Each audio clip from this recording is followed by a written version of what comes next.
E aí pessoal, beleza? Para quem não me conhece, Fernando Brasileiro, e este é o Aula de História na Web 3.0.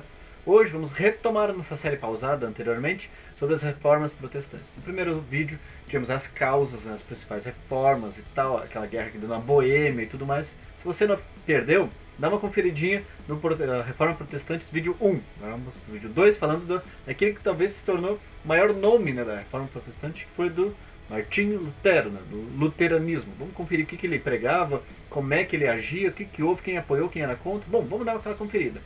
Não esqueça de se inscrever no canal, muito importante, dar aquela força. Já passamos dos 800 inscritos, estamos caminhando devagarinho para 900, mas até o final do ano pretendemos chegar a 1000.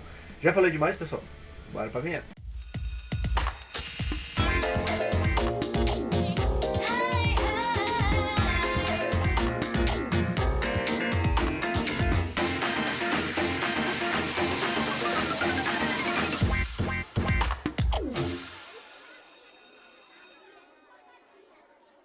Vamos lá, pessoal. Falando da reforma luterana. Até hoje, muitos falam do luteranismo, né? A UBRA, né? Universidade Luterana do Brasil, entre outras coisas, essa doutrina, o que ela fala? Bom, primeiramente, entre 1511 e 1513, Martinho Lutero aprofundou muito seus estudos religiosos e começava assim, a amadurecer algumas ideias perante a Igreja Católica que vigorava, né, na época, que sempre foi uma grande potência da Idade Antiga, desde a Roma, desde que Roma adotou o catolicismo até aí toda a Idade Média, Idade Moderna, enfim, o catolicismo sempre foi pegando muito poder. Mas certos dogmas e práticas da igreja desagradavam muitos e muitos setores, muitos fiéis, entre outros. Um dos principais foi Martinho Lutero, que ele tinha como tese assim, que o justo se salva pela fé. Ações, aquela propininha básica para a igreja, bom, isso aí Deus deve ver isso com outros olhos. É mesmo? E o que quer dizer aquilo que a salvação vem pela fé? Independe da obra, pessoal. Independe se tu é bondoso, independe se tu é corrupto e tudo mais. O importante é a tua fé em Deus. Porque na visão de Lutero, o homem e a mulher, todos os descendentes, todas as pessoas até, são descendentes do pecado original de Adão e Eva, né? Tudo mais, comer a maçã, foi depois do paraíso, povoar a terra, enfim. Só que não é a pessoa ser boa, caridosa, fazer caridade, ser bonzinho. Não, é a fé da pessoa em Deus que vai levar ela para um plano superior. E a partir de estudos, relatos, conversas, teorias, influências, Martinho Lutero aí publicou dia 31 de outubro de 1517 as suas famosas 95 teses. Não foi, na verdade, assim, uma coisa espalhafatosa, porque muitos e muitos teólogos, escritores, pensadores publicavam suas ideias nas portas e paredes de locais públicos. E foi o que ele fez, só que ele fez numa igreja, onde já é um lugar sagrado, e a partir dali começaram a se debater se era válido ou não, quem ia ganhar, quem ia perder com aquelas ideias de Lutero. Agora, pessoal, vou falar daqueles 3 pilares, aquelas 3 grandes doutrinas dentro do luteranismo. Primeiro, como eu já falei para vocês, é a justificação pela fé. A pessoa é salva pelo meio da fé. Não adianta ser bonzinho, não adianta, ajudei um ceguinho ali a atravessar a rua, eu dei dinheiro para aquela obra de caridade. Não, a tua fé em Deus que vai te garantir um lugar entre os bons assim que tu partir dessa para uma melhor. Legal!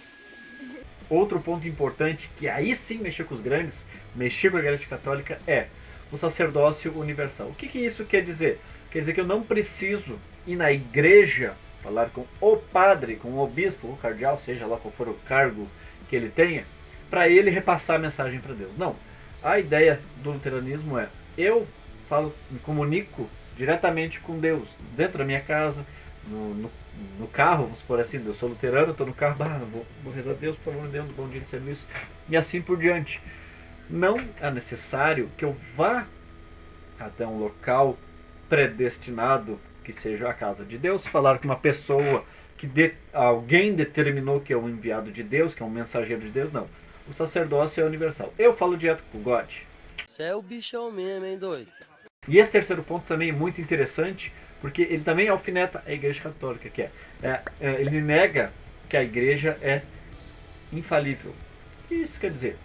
A Bíblia é a única fonte da verdade, não o que a Igreja diz. Por muito tempo na Idade Média, o que a Igreja Católica fazia? Como existia uma massa gigantesca de analfabetos, eles apontavam para a Bíblia, pegavam a Bíbliazinha e diziam assim, aqui está na Bíblia, que se você não doar tanto para a Igreja Católica de tanto tempo, vocês vão queimar no inferno.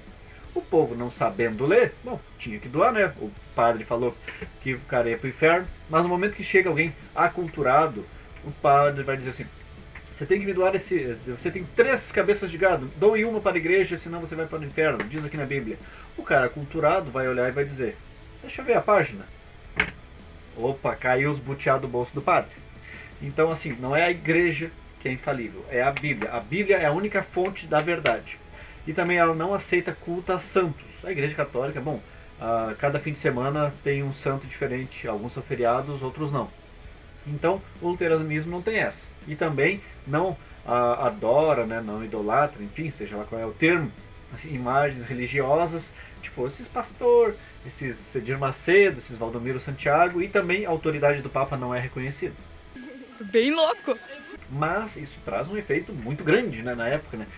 Foram publicados em 1517, foram perdurando, se espalhando, e a partir de 1521 Lutero foi excomungado, foi declarado herege, né, herético, pelo Edito de Worms. E herege, porque não sabe, é aquele que vai contra os dogmas da igreja, então tem que ser queimado, quem tem que mais que morrer. Que merda, hein? O imperador na época, né, que era o Carlos V do Império Germânico, ele falou o seguinte: bom, eu quero prender esse louco e depois aqui, ó, vamos acabar com ele. Só que o que aconteceu? O Lutero, para afrontar essa decisão, né, era uma bula papal, ele pegou e queimou em praça pública esse documento que condenava ele. Só que a gente tem que lembrar aqui uma coisa, pessoal: quando alguém grande é afrontado, é atacado e vê desvantagem, sempre tem alguém que vai tomar vantagem. É verdade. Então nós temos a figura do Frederico III, né, príncipe da Saxônia. Ele abrigou o Lutero e começou a partir disso a tradução da Bíblia do alemão para vários dialetos. Por quê? Porque espalhar a palavra de Deus, tornar ela acessível a todo e qualquer cidadão, era um dos dogmas fundamentais do luteranismo, e isso retirava totalmente o poder da Igreja Católica sobre o domínio da palavra. Então, uma dica para quem nunca viu o filme O Livro de Eli, já dando spoilers, né, caso alguém não tenha visto, o Livro de Eli, ele trata do Eli, né, que é o Denzel Washington, que ele está protegendo a Bíblia, que é uma das únicas, talvez única da Terra, porque várias foram queimadas, então é tipo um mundo pós-apocalíptico lá, que a água também é muito escassa, e tem um cara lá que é tipo um general do mal, uma coisa assim, o vilão da história. Ele já domina pela força, ele já detém a água, só que ele quer dominar pela palavra. Ele quer fazer o que exatamente os padres da Igreja Católica faziam na Idade Média. A partir do conhecimento dele, do uso da força da palavra, do poder, do medo, da capacidade de trazer pessoas com a palavra da Bíblia, ele queria roubar a Bíblia. Bom, acontece uma série de coisas, mas eu recomendo, assistam o filme de Eli, o Livro de Eli. Lembrando que se alguém tem desvantagem, alguém tem vantagem. Quem tinha vantagem com as ideias propagadas pelo luteranismo? Não sei. Primeiramente, os nobres. Por quê? Porque isso possibilita a eles se adonar das terras do clero, porque eles não devem mais serventir, não devem mais baixar a cabeça e doar terras, pagar aquela propininha básica para a Igreja Católica. Não, o luteranismo ele me salva disso, porque daí eu posso conversar com Deus direto, rapaz, eu não preciso pagar pro mensageiro. Então, assim, ó, facilitou a vida dos nobres. A burguesia sempre em ascensão, desde o renascimento cultural, econômico, urbanístico, arquitetônico, seja lá qual for o renascimento que vocês estejam vendo, principalmente o econômico, a burguesia, à medida que ela for crescendo, ela tem o poder das mercadorias, da monetarização, das terras também, e a Igreja Católica sempre condenou a usura. O que é a usura? A usura é a obtenção de lucros a partir de juros. Bom, o luteranismo, ele dá uma barradinha, ele diz assim, ó, como não é as tuas ações que vão te levar para o céu, então por mais que tu cobre juros, não é pecado se tu for fiel e ter fé em Deus. Então, opa, valeu a pena também para a burguesia. Vamos ganhar dinheiro em cima dos caras, que não dá nada. Bora! E outra classe, apesar de ser explorada tanto pelos senhores feudais que tinham na época, pela grande nobreza, até pelos burgueses, mas muito principalmente pela Igreja Católica, são os camponeses, o pessoal humilde, né, do campo, o trabalhador nosso de hoje em dia. Porque eles trabalhavam nas suas terras, tinham que trabalhar na terra dos senhores e tinham que doar também parte da coisa do que produzissem, do que teriam, dos artefatos, artesanatos, enfim, tudo que fazia, um pouquinho veio para o seu senhor, ou para quem cuidava da violência e tal, recolhia tributos, e também para a Igreja Católica, senão ia para o inferno. Se salvando, se escapando dessa necessidade, ele deixa de ser explorado e consegue juntar mais posses, né, mais produtos, enfim, seja lá o que ele produza. Então, a Igreja Católica viu isso com muito maus olhos. para os negócios. E como eu disse que os camponeses foram afetados, bom, eles também se revoltaram. Entre 1523 e 1525 houveram várias revoltas camponesas, lideradas pelo padre Thomas Müntzer. Os camponeses alemães se revoltaram contra a Igreja Católica e foram para cima contra os abusos. Bom, os camponeses, frente à Igreja Católica, que tinha seus exércitos formados, tomavam vários domínios. Bom, eles foram massacrados, né? 100 mil camponeses. Lutero, é claro, nunca disse que apoiou tais revoltas, até por medo pelo resultado negativo, acontecer de que ele impulsionou e mandou matar. Foi o responsável pela morte de 100 mil. Não, ele nunca apoiou. Também nunca disse para não fazer. Né? Aqui vemos um termo interessante sobre o protestantismo, né? A nomenclatura. Por que o nome protestante? Em 1526, o imperador Carlos V, né, ele determinou a proibição de ritos dos luteranos. Só podia ritos católicos.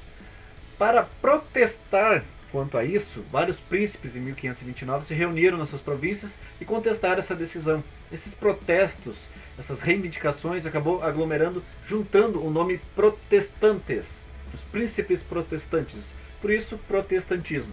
E dentro dessas revoltas protestantes, né, os príncipes protestantes formaram uma aliança, aumentando assim o seu poder militar. Lembrando, o exército da Igreja Católica, tanto como posses, exército e tudo mais, era gigantesco. A maior potência do mundo antigo sempre foi a Igreja Católica.